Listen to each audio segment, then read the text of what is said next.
யார் இந்த பிருகுமுனி? ஜோதிடத்தின் ஆரம்ப கர்த்தா ஆதித்தனே.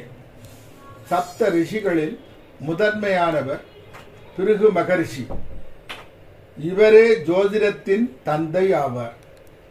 கிருஷ்ண பகவான் கீதையிலே கூறும் வார்த்தை இதோ: நான் மகரிஷிகளில் பிருகு, சொற்களில் ஓம், வேள்விகள் அனைத்துள்ளும் ஜபமாகிய யக்ஞமாகவும் அசையா பொருள்களில் இமயமாகவும் இருக்கிறேன் என்று கூறுகிறார். பிரம்மனின் இதயத்தில் தோன்றியவர் பிருகுமுனி. நவ பிரம்மாக்களில் ஒருவர் இவரே. பிருகுவின் மகளே இலக்குமி தேவி. இலக்குமி நாராயணனின் மனைவி ஆவார். பிரஜாபதி தட்சனின் மாப்பிள்ளையாவார் பிருகுமுனி. சுக்கிர பகவானின் தந்தையே பிருகுமுனி ஆவார். இவர் ஜோதிடத்திற்காக இயற்றியது பிருகு சம்ஹிதா. இது 5வது வேதம் ஆகும். துலாம் ராசி. ஆகஸ்ட் மாத பலன் 2024. இந்த பலன் பிருகு மகரிஷியின் கணிதப்படி கணிக்கப்பட்டுள்ளது. துலாம் ராசிக்கு 10ஆம் இடத்தில் சூரிய பகவான், கடக வீட்டில் சூரிய பகவான். யாரும் அடைய முடியாத உச்சிகளில், உச்சாணி கொம்புகளில் நிற்பதற்கான படிக்கட்டாக இந்த காலம் அமையும். இறுக்கமும் நெருக்கமுமான வழிகளில் கஷ்டப்பட்டு வந்து இந்த இடத்தை அடைந்துள்ளீர்கள். பணம், பட்டம், பதவி, படிப்பு எல்லாம் அமைவதற்கான படிக்கட்டாக அமையும் இந்த காலம். சூரிய பகவானின் தயவால் எல்லா நன்மைகளும் சுகமும் கிடைத்து உயர்ந்த அந்தஸ்து பெற்ற மனிதர்களுடன் பழகும் தன்மையும் மிகவும் சிறப்பாக அமையும். உங்களின் தந்தை உங்கள் முன்னேற்றத்திற்கு உதவி செய்வார். இக்காலத்தில் மற்றவர்களின் மனோநிலையை அறியும் தன்மை மேம்படும். பின்பு சூரிய பகவான் 11இல் வரும் காலம், அதாவது சிம்ம வீட்டில் வரும் காலம், தன் சொந்த வீட்டில் வரும் காலம். அறிவு மிகுதியாகும். திறமையும் அறிவும் கொண்டு முன்னேற இந்த காலம் உதவி செய்யும். எப்படி சம்பாதிக்கலாம் என்ற வழியை கண்டறிந்து செயல்படும் காலம் ஆகும். நிலைத்த வருமானத்தை உண்டு பண்ணுவதற்கான வழியை கண்டுபிடித்து செயலாக்குவீர்கள். எதற்கெடுத்தாலும் கோபம் அதிகமாக வரும். கோபத்தை வெளியில் காட்டிக்கொள்ளக்கூடாது. கோபத்தை வெளியில் காட்டிக்கொண்டால் எதிரிகள் உருவாகும். எதிரிகள் இவரை எப்படி வீழ்த்தலாம் என நினைக்க ஆரம்பித்து விடுவார்கள். அது நிம்மதிக்கு உகந்தது அல்ல. சில சமயம் குழந்தைகளின் செய்கை மன வருத்தத்தை தரும். ராசிக்கு 8ஆம் இடமான ரிஷபத்தில் செவ்வாய். அவர் சொன்னார், இவர் சொன்னார் என்று செய்யாமல் யோசித்து செய்தால் வெற்றி நிச்சயம். சில சமயம் தனம், பணம் பிரச்சனையில் மாட்டிக்கொள்ளும் நேரம் இது. ஆணாக இருந்தால் பெண்ணால் வருத்தம் துன்பம் வரும். பெண்ணாக இருந்தால் ஆணால் வருத்தம் துன்பம் வரும். எச்சரிக்கை தேவை. என்ன பேசுகிறோம் என்பதை முன்கூட்டியே யோசித்து பின்பு விளைவு என்ன நடக்கும் என்பதை உணர்ந்து பேசுதல் வேண்டும். தேவையற்ற வேண்டாத செலவுகள் வரும். சிறிதளவு பணம் பிரச்சனையில் மாட்டிக்கொள்ளுதல் உண்டாகும். பணம் கொடுக்கல் வாங்கல்களில் கவனம் அவசியம். துலாம் ராசிக்கு 10ஆம் இடமான கடகத்தில் புத பகவான். தன்னை இந்த நாட்டின் இளவரசன் போல் நினைத்து ஆடம்பர செலவு செய்யும் காலம் ஆகும். நல்ல காரியங்களில் பல செய்து புகழடையப் போகிறீர்கள். தொழில் வியாபாரம் மேலும் மேலும் முன்னேற்றம் உண்டாக இது ஒரு படிக்கட்டாக அமையும் இக்காலம். எல்லோரும் இவர் பேச்சை கேட்டு நடக்கும் காலம் ஆகும். தனது பேர் புகழுக்காக செலவுகள் அதிகம் செய்ய மனம் தூண்டும்.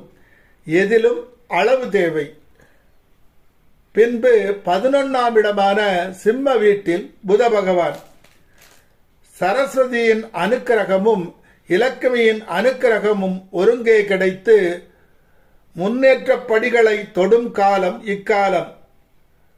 தான் கற்ற கல்வியாலும் அனுபவத்தாலும் இவர் உயரே உயரே பறக்க உதவி புரியும் காலம் இக்காலம்.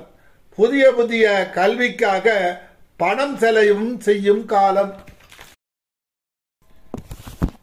துலாம் ராசிக்கு 8ஆம் இடமான ரிஷபத்தில் குரு பகவான். திடீர் என சம்பந்தம் இல்லாத காரியங்களில் செலவு செய்து சிக்கல் பணவிரயம் நிம்மதிக்கேடு தோன்றி பின்பு மாறும். பணம் சம்பாதிப்பது மாத்திரமே முக்கிய குறிக்கோளாக அமையும். குறுக்கு வழிகளில் செல்லும் போது கவனம் மிக அவசியம். சில சமயம் பணம் வரும், சில சமயம் பணம் மாட்டிக்கொள்ளும். மனம் ஆடுவிக்கின்ற படியெல்லாம் ஆடத் தொடங்கினால் பிரச்சனைதான் மிஞ்சும். தாயாரால் மன வருத்தமும் பிரச்சனையும் வரும். நிலம் சம்பந்தமான பிரச்சனை வரும். துலாம் ராசிக்கு 10ஆம் இடமான கடகத்தில் சுக்கிர பகவான். சொர்க்கம் சோமபானத்திலேதான் இருக்கிறது என்று மனமும் நண்பர்களும் கூறுவர். இது மாயை என்பதை உணர வேண்டும். ராஜாக்களைப் போல் வாழ மனம் ஆசை கொள்ளும். அளவு தேவை. இல்லறத்தில் அலுவலகத்தில் செல்வச் செழிப்பு மேலோங்கும். இதுவரை தொழிலில் இருந்து வந்த துன்பங்கள், பிரச்சனைகள், இடைஞ்சல்கள் அனைத்தும் விலகும். வாழ்க்கையில் உயர்ந்த அந்தஸ்தை அடைய இந்த காலம் படிக்கட்டாக அமையும். சந்தோஷமும் மகிழ்ச்சியும் நிம்மதியும் மேலோங்கும். நினைத்ததை நடத்தியே முடிப்பவன் நான் என்ற பாடலின் சொந்தக்காரராக மாறும் காலம் இக்காலம். பின்பு ராசிக்கு 11ஆம் இடமான சிம்மத்தில் சுக்கிர பகவான். புதிய புதிய படிப்பு படிக்க உகந்த காலம். இது ஒரு புத்தியை தீட்டும் நேரம். சொந்தங்களும் பந்தங்களும் உதவி செய்யும். குழந்தைகளால் நன்மை உண்டாகும். சில நேரங்களில் சலிப்பும் வரும்.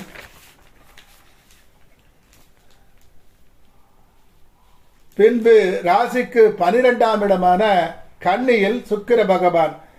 சில நேரம் பணம் வருவதில் சிக்கல் தோன்றும். செய்யும் தொழிலில் ஏடாவுடமாக அமையும். பின்பு மாறும்.